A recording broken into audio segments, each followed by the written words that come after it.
So, if I was to describe myself, I would describe myself as a survivor, a nurturer, a giver, a Christian, and a writer. I decided to write my book, The Journey Continues, because I wanted to survivors to know that they were not by themselves, that they were not alone. And I also wanted to be a voice for those survivors who were not able to speak up for themselves or were not at a point in their journey that they could speak up for themselves.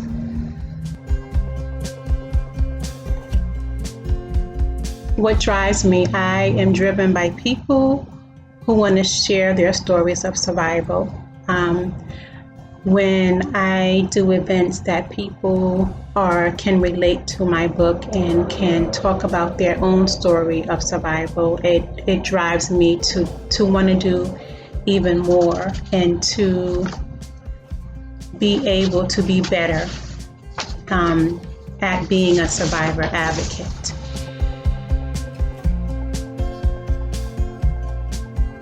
I'm most inspired when I am driving or when I'm in a quiet, still place. For some reason, driving is very therapeutic for me, as well as writing.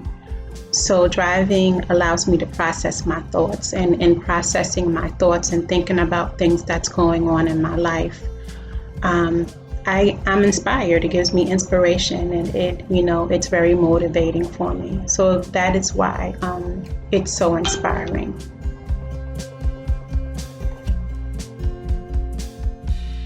The most challenging part of the writing process is, one, deciding to make the time to do the writing.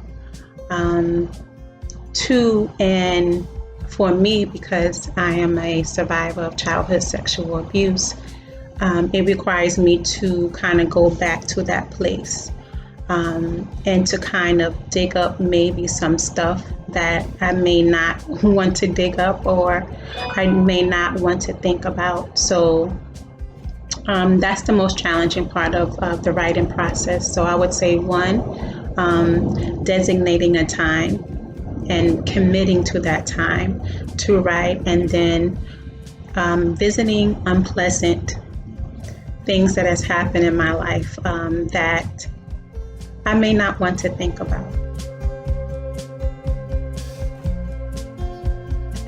As far as favorite books, I don't really have a favorite book. I like stories and books that talk about overcoming and surviving, and not only surviving but thriving. And I like it when the author makes him or herself more vulnerable, or vulnerable to his or her readers. It's something to be said about transparency and speaking your truth. So I love stories such as that. If I could choose 3 people that I would like to have dinner with, I would probably say Oprah Winfrey, Michelle Obama, and Cicely Tyson. When I think of those 3 women, they are just, I think about sitting at a table of wealth and knowledge that is invaluable, right? So thinking about these women and what wisdom they have to share, there's no amount of money that can be put on that. And as I sit at the table with them, I think about the things that I can learn to to move forward in my life, to make my life better. And it would be just such a blessing to be in their presence. Each one of these wonderful women are just, has blessed me in their own way, whether they're inspiring by the work that they have done, the things that they have accomplished, but the wisdom that they would share, like I said, it would be invaluable.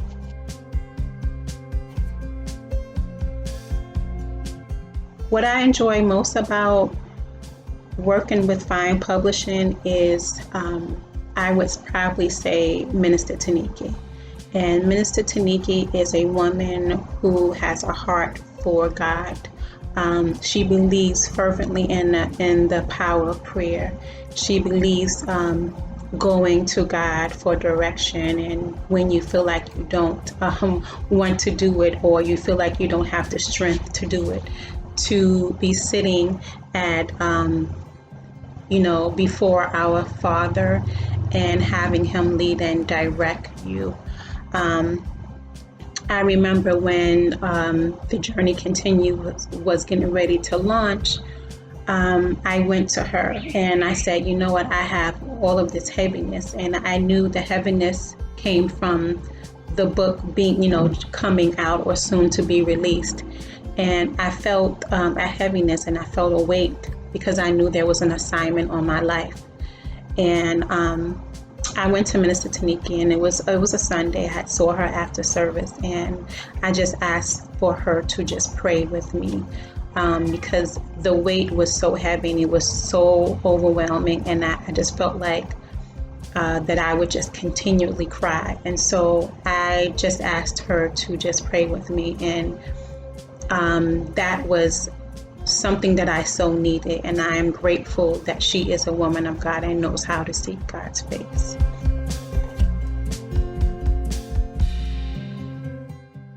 You matter. Your story matters, that you have a story and you have a testimony, because that's what I really think about, my journey and my life and my relationship with God, and how He has healed me from being a survivor of childhood sexual abuse, and that there's a story to share. There are people that's waiting to hear that story. People need you to tell that story so that can help them become free.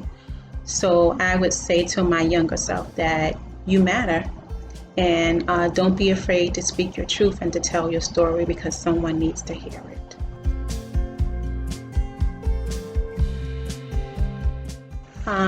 One of my favorite quotes is from Michelle Obama. I think we all know it. When they go low, we go high. And I have used that quote several times, not so much in my personal life, but in my career life, that knowing that when people mistreat you, or they say things to demean you or to attack your character, you do not stoop to their level. You take the high road. So that's one of my favorite quotes.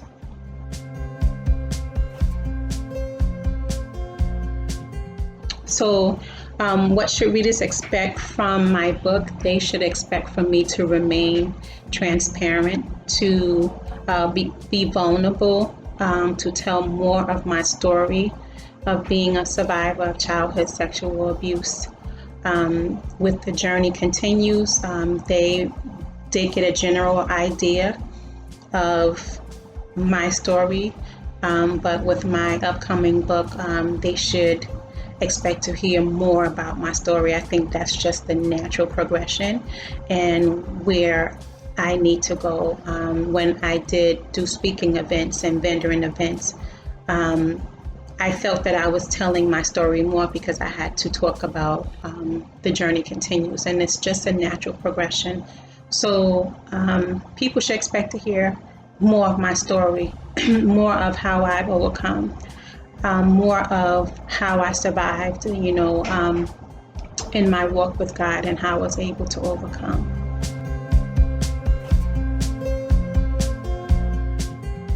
A piece of advice I would give to them would be, speak from your heart, no matter what. I always go back to that place. It may not be popular, it may not be what people want to hear, but speak from your heart. And if you speak from your heart and you stay true to yourself, true to your beliefs, true to your standards, then God will open the doors for you. So that's what I would say to an aspiring author.